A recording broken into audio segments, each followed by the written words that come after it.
Kerala film story. Kerala में हिंदुओं के धर्मांतरण की खबरें कई साल से आ रही हैं। 2016 में एक रिपोर्ट आई थी कि 5 साल में 6,000 लोगों ने इस्लाम अपना लिया। केरल स्टोरी फिल्म आने से एक बार फिर मामला गर्म है।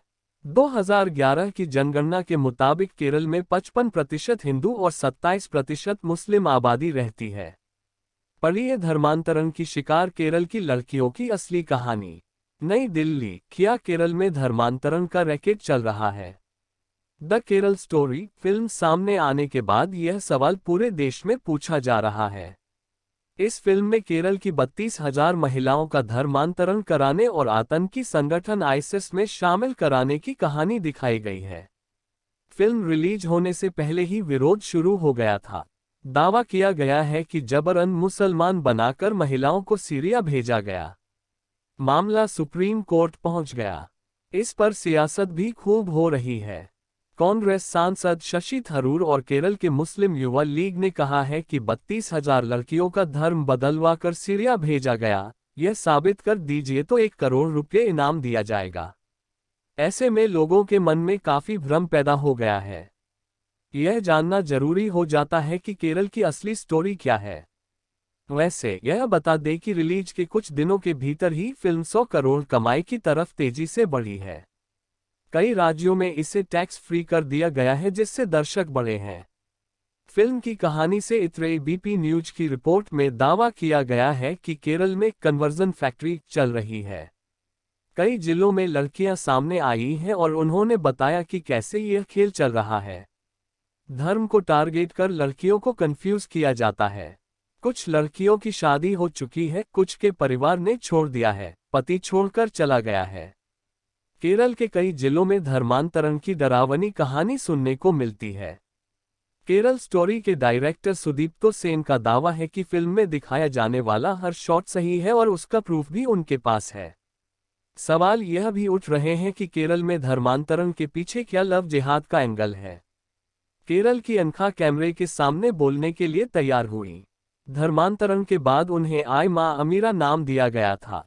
उन्होंने बताया, उन लोगों को जैसे ही पता चलता था कि उनके धर्म में किसी की रुचि है, वे अपने आप ज्ञान देना शुरू कर देते थे। अनखा ने बताया कि उन्होंने मुझे अल्लाह के बारे में बताया कि वही इस दुनिया में एकमात्र भगवान है। पैगंबर मोहम्मद और कुरान के बारे में जानकारी दी गई। धीरे धीरे उनकी बातों का मुझ पर असर होने लगा, क्योंकि वे सब एक ही जैसी बातें करते थे। यह 2018 की बात है। अनखा ने एबीपी को बताया, धीरे धीरे मुझे लगने लगा कि इस धर्म में कुछ खास है। ऐसे में सवाल उठ रहे हैं कि क्या केरल में टूलकिट के तहत लड़कियों का धर्मांतरण कराया गया। श्रुति को नया नाम रहमत मिल गया था। उन्होंने फिल्म का ट्रेलर देखने के बाद कहा कि जो कुछ फिल्म में लड़कियां बोल रही हैं, वो सही है। कासरगोड की रहने वाली श्रुति ने कैमरे के सामने बताया कि 10 साल पहले उन्होंने धर्म बदल लिया था। उन्होंने अपनी कहानी बताते हुए कहा, मैं एक ब्राह्मण परिवार में पैदा हुई। ग्रेजुएशन में ज्यादातर क्लासमेट मुस्लिम लड़कियां थीं। उन लोगों से मैं इस्लाम को लेकर प्रभावित हो गई। इस्लाम मत के बारे में वो ज्यादा से ज्यादा बता रहे थे। पहले वे लोग मेरे हिंदू धर्म के बारे में बहुत सवाल पूछते थे। उन सवालों का जवाब मुझे मालूम नहीं होता था। मैं टीवी पर ओम नमः शिवाय और जय हनुमान जैसे सीरियल से काफी कुछ जानती थी, लेकिन इतने सवाल थे कि मैं सबके जवाब नहीं दे सकती थी। इस चीज का मेरे क्लास के लोगों ने फायदा उठाया। श्रुति ने बताया कि बाद में मुस्लिम क्लासमेट्स अपने धर्म के बारे में व्याख्या देने लगे। फिल्म में भी शालिनी नाम की लड़की की कहानी दिखाई गई है, जो अपने दोस्तों से प्रभावित होती है और दूसरे धर्म में कन्वर्ट हो जाती है। श्रुति ने बताया कि मुस्लिम दोस्त बोलते थे, पर्दा प्रथा लड़कियों की सुरक्षा के लिए है। अगर कोई भी उनकी बात को सुनता तो उसे लगता कि ये सही बात है। इस्लाम ही सही विचारधारा और ईश्वर की सही अवधारणा है, जीने का सही तरीका है। कुछ इसी तरह से वे एक्सप्लेन करते थे। धीरे धीरे सुनना अच्छा लगने लगा। वे अपने धर्म के बारे में सिखाते थे।